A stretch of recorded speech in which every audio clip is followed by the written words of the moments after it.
Hello, 6th grade. This is your module for review. All right, let's get started.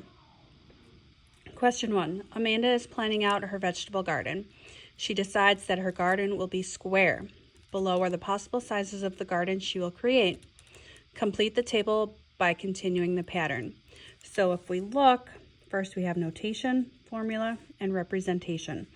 Basically, all you're doing is you're changing these boxes based on this information. So if we look at the notation, we have 1 squared is equal to 1 times 1, which is equal to 1.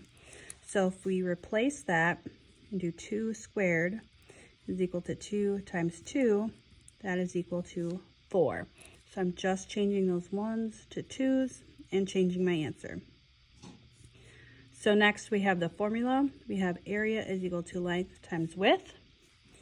Here I have area is equal to 1 foot times 1 foot. Now we're going to do 2 feet times 2 feet. Area is equal to 1 foot squared. In this case, now we have 2 feet squared.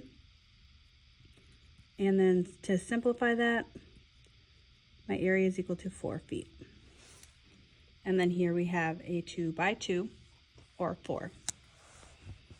Then if we move on to 3, I have 3 squared, which is equal to 3 times 3, which is equal to 9. Then my area is equal to length times width. The area is equal to 3 feet times 3 feet. My area is equal to 3 squared feet. My area is 9 feet squared. And then we're going to make a 3 by 3. 1, 2, 3, 1, 2, 3, 9 total. And then we'll continue on with 4 and 5. So I have 4 squared is equal to 4 times 4, which is equal to 16.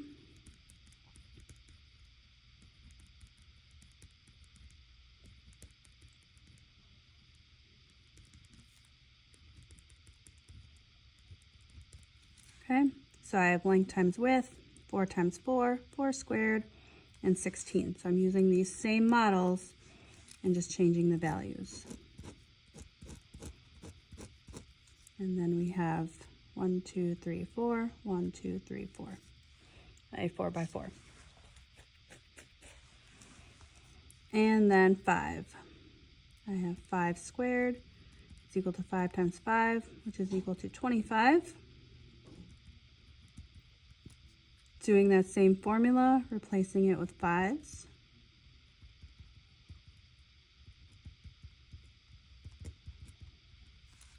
And then we'll do the same thing.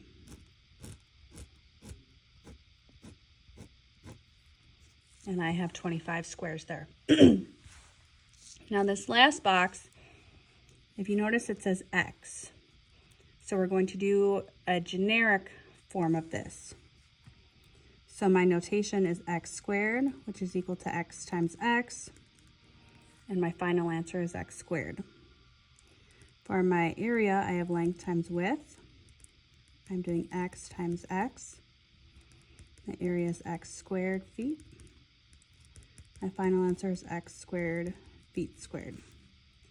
And then here, all you have to do is make a box and put x's on both sides because we don't know what that is.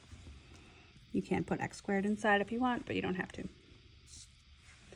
All right, question B. Amanda decides the length of her square vegetable garden will be 17 feet. She calculates the area of her garden to be 34 feet squared. Determine if Amanda's calculation is correct. Explain your reasoning. So if we follow this pattern, the area should be 17 times 17, or the area is 17 squared. If I calculate that out, I have 17 squared, which is 289. So 289 is not equal to 34. What she did, her area is 17 times 2, which is 34, but that is not correct. Her area should be 289 feet squared. All right, question 2. Amanda creates garden cubes to plant flowers. She will fill the cubes with soil and needs to know the amount of soil that will fill each garden cube. The volume of the cube is determined by the following formula. V equals S cubed, where S represents the side length. So for a cube, all sides are equal. So this is 32, this is 32, and this is 32. All my sides are 32. So we're going to represent the volume in cubic inches of the garden using a numerical expression. So we're just rewriting that. So I have V is equal to 32 cubed, or V is equal to 32 times 32 times 32. And I'm just using this formula right here of volume equals S cubed. All right, so now we're going to evaluate this expression. So we have volume equals 32 cubed. If I put this in my calculator, depending on which calculator you have, some have the caret, some have an XY button, mine has a caret. So I'm going to put 32 in, my caret. That's telling me that I'm raising it to an exponent. Enter. So my volume is 32,768. And that is feet cubed. All right, number 3. Carly and Dennis have similar problems and find the same answer. Each determines that the solution to the problem is 24. All right, so let's start with Carly. So we have to do order of operations, PEMDAS. So Carly has 14 plus 42 divided by 7 plus 4 squared. So first I'm going to see, do I have any parentheses? I do. So 14 plus 42 is inside my parentheses. That is 56. Since I've evaluated inside that parentheses, I can get rid of it. And then I'm going to rewrite the rest of the problem. So now, again, order of operations. I don't have any parentheses left. I'm going to look. Do I have exponents? I sure do. So I have 56 divided by 7 plus 4 squared is 16. Okay, I'm done with my exponents. Now I'm going to do multiplication. Do I have any multiplication? Nope, I don't have any multiplication. And actually, you can do multiplication and division at the same time. So, do I have division? I sure do. 56 divided by 7 is 8. Everything else comes down. Then 8 plus 16 is 24. Okay, so hers checks out. Hers is correct. All right, let's check Dennis. So he has 14 plus parentheses 42 divided by 7 plus 4 squared. So I'm going to do that same process. Do I have parentheses? Yep, I do. So 42 divided by 7 is 6. Okay, I don't have any more parentheses, so I can keep going. Do I have exponents? Yep, I have exponents, so I'm going to do that next. 14 plus 6 plus 16. Now I'm going to add all these together. 14 plus 16 is 30, plus 6 is 36. So he does not have the same answer. So he did something wrong. So why would each find the solution of 24? What mistakes were made, if any? So since this isn't 24 like he thought, he clearly made a mistake somewhere. So there's a couple things that could have happened. He didn't follow the order of operations correctly.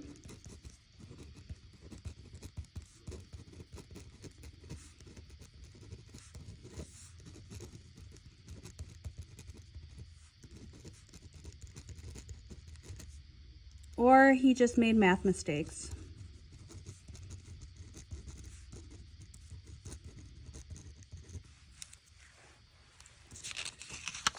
All right. Let's move on. Last page. All right. Hannah is saving her money to buy a new pony, which costs $600. She already has saved $75. She earns $50 per week working at the stables and wonders how many weeks it will take them to earn for a pony of her own. So we're going to make a table showing the number of weeks, W, and the total savings in dollars, S, in Hannah's savings. All right, so you can put any numbers in here that you want.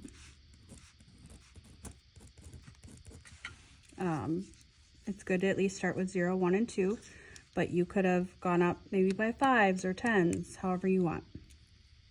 I'm going to go up by individual.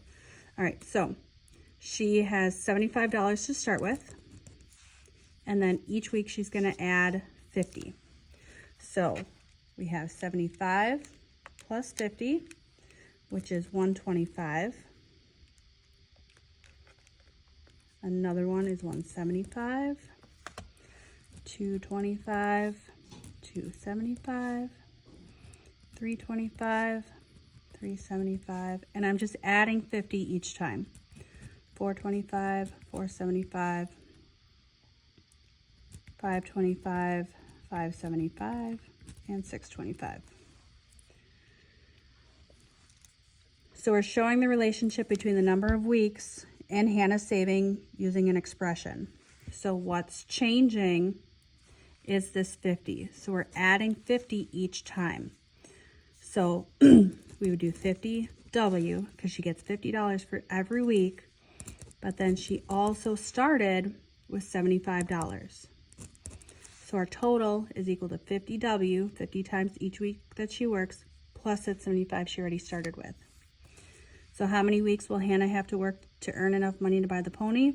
Well, if we just look at this right here, we can look and it's 11 weeks. We can also solve for it. We can do 600 is equal to 50W plus 75, and then solve to see how many weeks it takes, and we should get a number around 11. So first I would subtract 75 from both sides. So this ends up being 525 is equal to 50W. Simplify that. And then W is equal to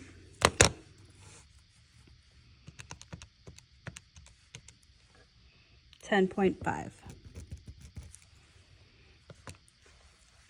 But they're not going to pay her after that half week, so she has to wait the full 11 weeks. So we're going to round this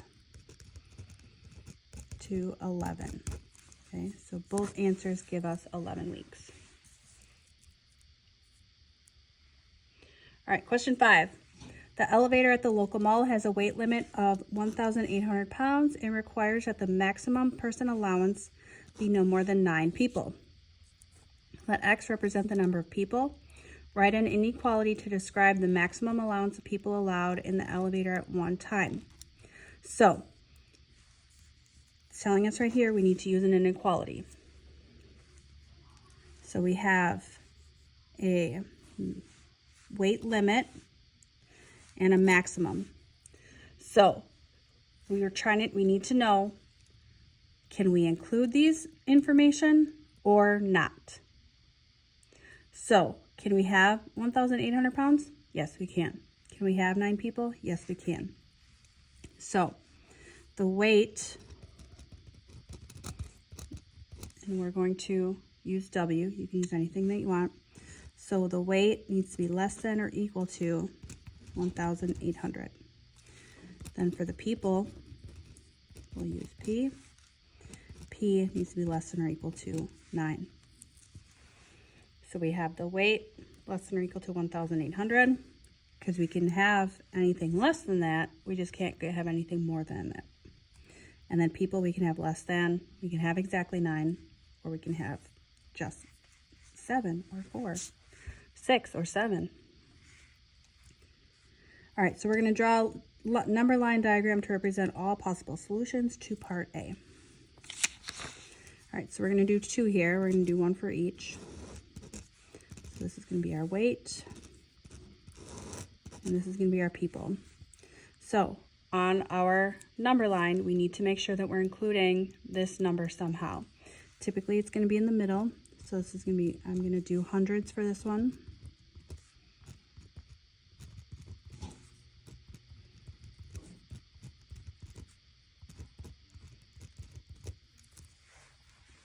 And then same for this one. I'm going to put 9 in the middle.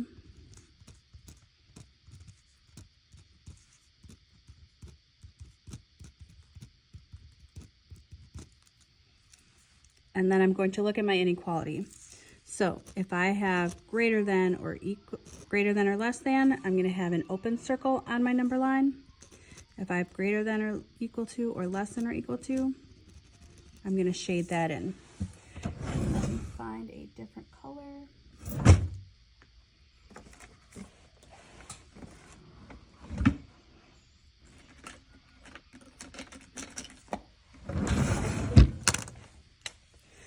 I'm just going to use this brown here. All right, so I'm going to find 1800. I'm going to put a circle, kind of like a target symbol, and then I'm going to fill that in. Then I'm going to look to see if my variable is on the left. This symbol is going to point me in the right direction that I need. So this is pointing to the left. So I'm going to color it on the left. Same thing for this one. I'm going to find the 9, draw a circle, color it in. My symbol is facing left, so I'm going to draw to the left.